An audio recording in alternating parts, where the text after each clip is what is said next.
লোকেদের বলতে শুনেছি মেয়েরাই নাকি মেয়েদের শত্রু। কই, তুই তো কোনোদিন আমার ক্ষতি চাসনি।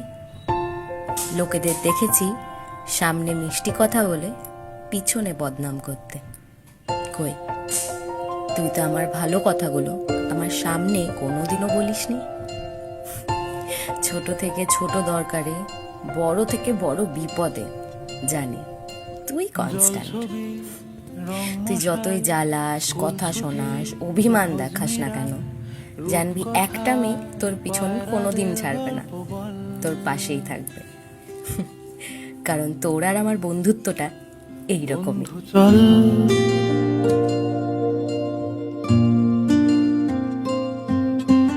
রামধনু, ঝালমুড়ি, হাফ টিকিট, রাব পুলিশ, বিটনুনার চুরমুরের গল্প বল।